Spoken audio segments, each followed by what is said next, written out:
Ladies, ladies, ladies, we are here tonight on the show.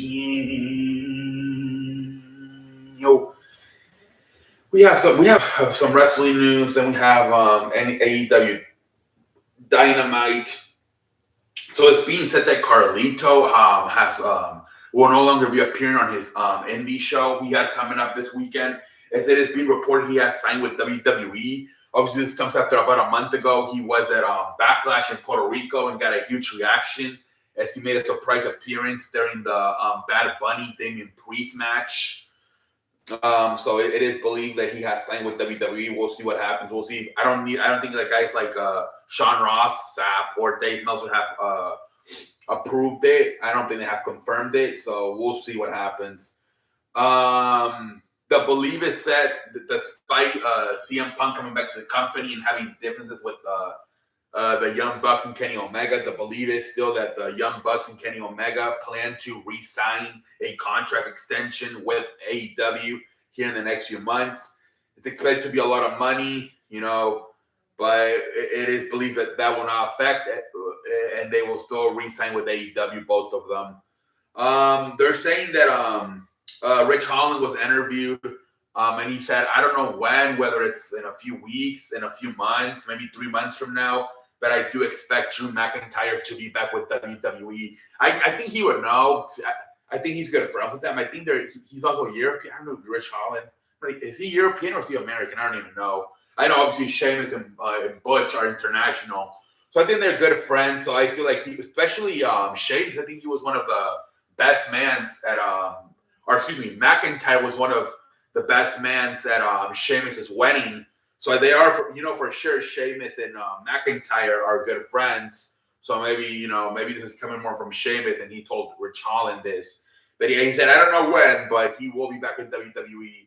So we'll see, man. Obviously AEW is starting, obviously getting their new show starting on Saturday, Collision, and they are hiring new people to come in and help them with creative. Will Washington, I think Jimmy what was his name? I don't know. But they are signing a bunch of people. They just signed a wrestler from TNA. He was also in Ring of Honor for like 13 years. So he has a lot of relationships with the guys that were in Ring of Honor back in the day. Guys like CM Punk, Samoa Joe. And also they're getting guys like FTR and Bryan Danielson. Those are also guys that are starting to help behind the scenes in creative. Also, CM Punk, they said he could be helping on Collision creative. So that's I mean, obviously the Young Bucks and Kenny Omega, being that they're the vice president, they've also probably always had something to say when it comes to creative. So yeah, I mean, a bunch of wrestlers are that's interesting. He's bringing in wrestlers instead of trying to bring in writers. He's actually bringing in wrestlers, whether it's current wrestlers like FTR, Bryan Danielson, and CM Punk, or bringing in other veteran wrestlers that have been working play like Ring of Honor or like TNA to come up and help them with creative. That's pretty interesting. So we'll see how that goes. And last NXT, they said that they had more plans to bring up more guys, especially Braun Breaker, but because of they just don't want to wipe out everything, right? And leave NXT with no stars. So the belief is that they want to keep some of those guys still in NXT, and hopefully in the next few months, weeks, some of these younger guys start developing more into stars, and then that's when they'll bring some of these other guys like Braun Breaker up. And also, like I said, it said that Nick Khan wants to figure out a way to make the ratings a little bit higher on NXT, so they can get more money when the TV deals come up. That's why he's had like guys like Baron Corbin, feud with Carmelo Hayes and Mustafa Ali and Dana Brooks on there. And now he's going to have, I think next week, they're going to have Seth Rollins versus Braun Breaker for the World Heavyweight Championship on NXT. They're trying, even they had Carmelo Hayes on the crowd on SmackDown, and then he ended up getting into a brawl with Baron Corbin. So yeah, they're trying to figure out ways to get more ratings on NXT. So yeah, but they said that they said that the belief is that hopefully in the next few weeks, months, the younger guys will develop more, and then they can bring them in. They can call them up again to the main roster. I think that's about it with the news. Last one, Imperium. They asked Gunther about adding another member in, and he said, "I think that it's perfect the way it is right now." So it seems like he's not interested in adding a fourth member to Imperium. But, like I've always said, that other guy, Louis Kaiser and Leocardio, Da Vinci, they're jobbers, man. Come on. It's not like they're more equal like the Bloodline or freaking even like Butch and Rich Holland. I think a little bit more equal than Sheamus. I feel like Imperium's like obviously Judgment Day.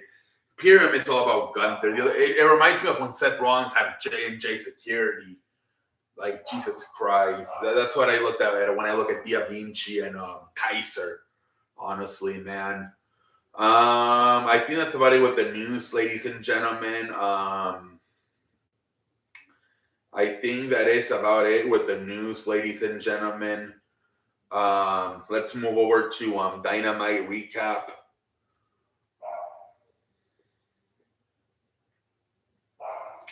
Let's see here. Dynamite. I believe the date was June 14, 2023. All right, ladies and gentlemen, here we go.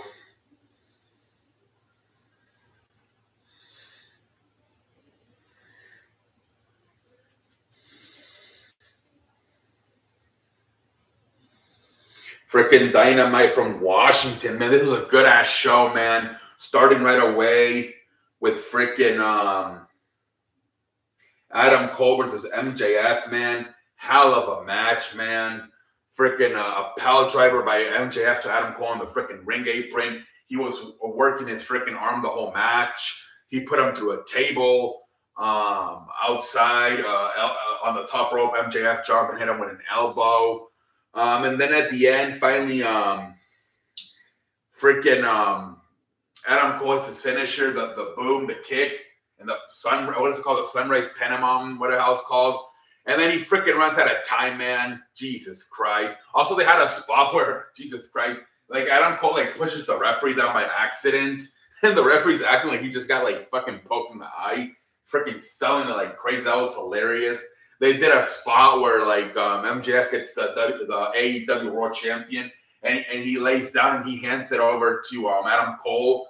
And right as the referee's getting up, he falls back down, kind of like how Ric Flair used to fall. That shit was hilarious. I'm like, Jesus Christ, this referee really selling it. Jesus Christ. And then Adam Cole freaking grabs the title and heads MJF with it. Really good things in this match. It was a really fun, entertaining match. Like I said, at the end, he said Adam Cole hits his finisher, the boom kick, the Panama Racing Star, what else called. And at 2, I believe, the freaking bell sounds, 30-minute time limit. So it's a draw. Adam Cole wins 5 more minutes. MJF just walks away. Jesus Christ. And then later on, he's backstage with Renee Papuck and like, hey, you're going to be facing, I don't even know who the fuck it was, some guy from New Japan. Like, I'm not going to face that guy. Screw that guy. I'm not working that Forbidden Door shit. That's an independent shit. Fuck that. That shit was hilarious. Oh my Lord, Jesus Christ! But what a fun way to start that. Like the first time we had 2 segments and they were fantastic, man. But what a way, man! Jesus Christ! What a way to start Dynamite on a Wednesday, man. No cock. Let's see here, ladies and gentlemen. Let's move around. The next segment was freaking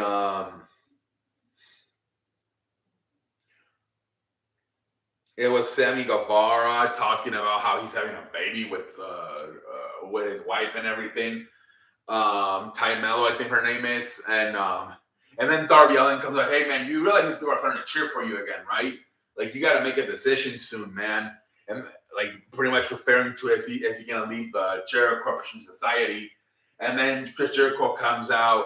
He's like, dude, what are you talking about, man?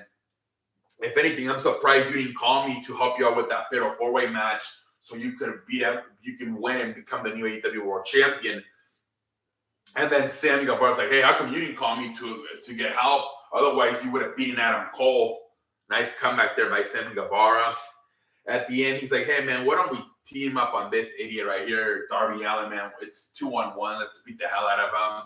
And then Darby's like, I'm not alone. And then fucking comes Sting. And G, for the first time ever, after all these years, I believe, working together at WCW, even a little bit in WWE, and obviously the last, 3-4 years in well, I don't know how many years, like 2-3 years in AEW, the first time ever, Sting and Jericho face off. What a great match. Didn't they agree to have a match next week, like a tag team match, Darby Allin and Sting versus Jericho and Sammy Guevara? But what a stare down, man. They both have bats. So they even started having a little sword match with the bats. At the end, Jericho walks away. Sammy Guevara did not stay in the ring, though. And he didn't get attacked, but he just stayed in the ring as Jericho walked away. Pretty damn good. So that was literally the first 2 hours I think you battled on. That was literally only 2 segments the first hour. The 30-man match with MJF and Adam Cole, and this segment with Jericho, Sammy Guevara, and Sting and Darby Allin. That was literally it for hour 1, man. Fantastic hour 1, man. No cock, man. Let's move along here, man. Jesus Christ, what the hell is happening to the show?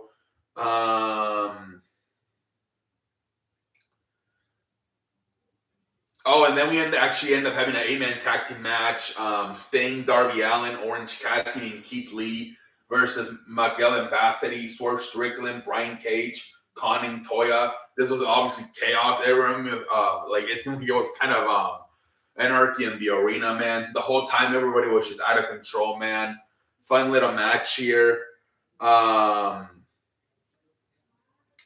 the end, Sting, Darby Allin, Orange Cassidy, Keith Lee won the match. I believe Brian Cage had Keith Lee on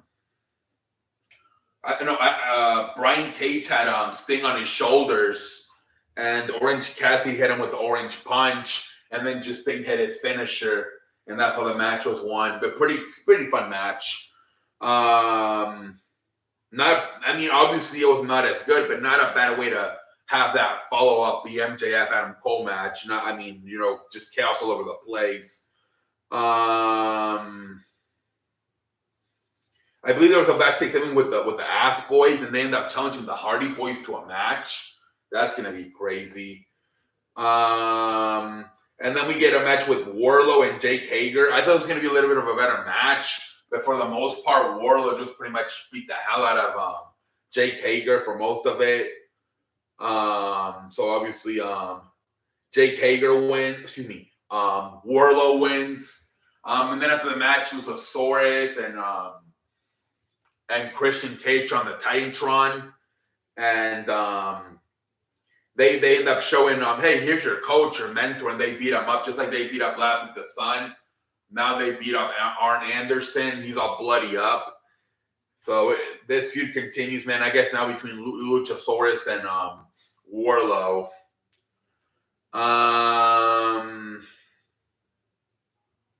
Let's see here, man.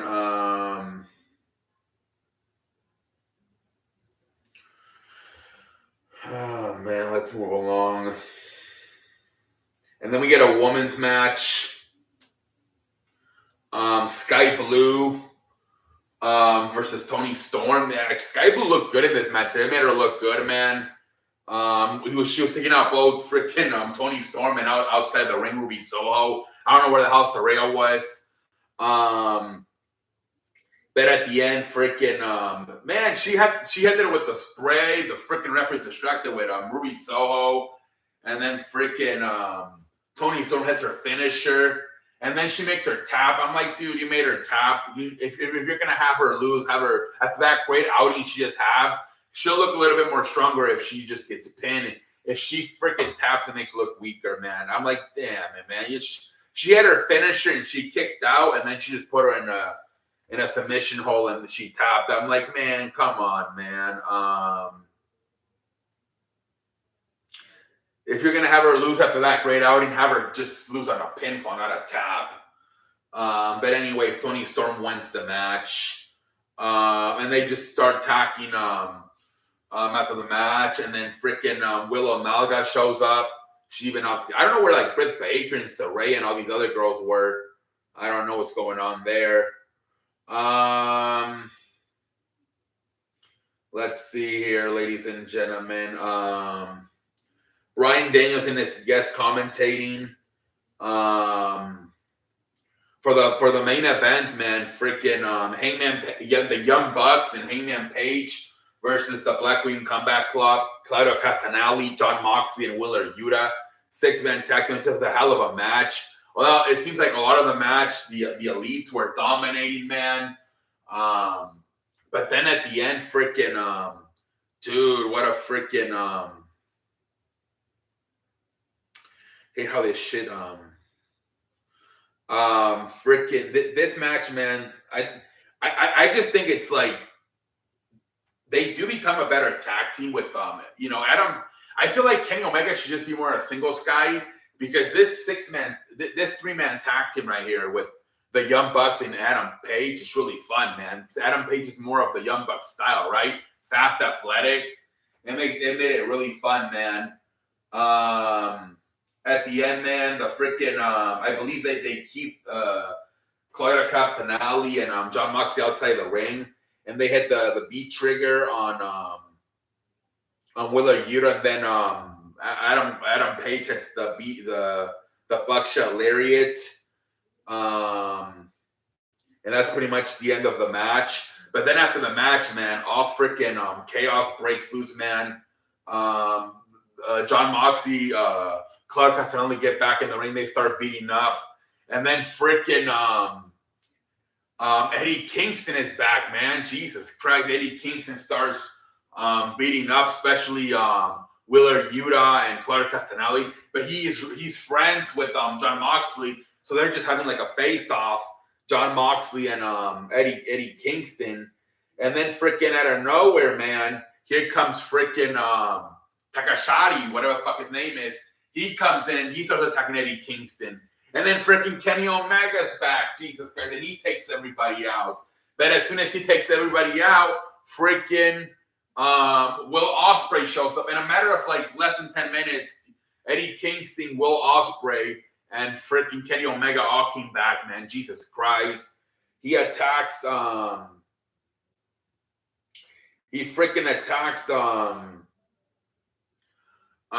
Kenny Omega. Kenny Omega is left laying there. And that's pretty much the end of the show, man. But what a damn show, man. From the start with freaking the 30-man match with MJF and Adam Cole. Even the segment with Sting, Darby Allin, Chris Jericho, and Sammy Guevara for the first time ever. Sting and Jericho having a face-off. Jesus Christ. And then the freaking ending with having that match, the 6-man match. And then finish it up with having Eddie Kingston, Will Ospreay, and Kenny Omega all come back. Jesus Christ, man. I thought this show they really started focusing on building up to Forbidden Door. Right? I think like, so especially with at the end they're having Will Ospreay there. Great show, man. Fantastic show. And yeah, man, this was a really fun show. From especially the start and the ending were fantastic, I thought. But yeah, man, until next time, holla.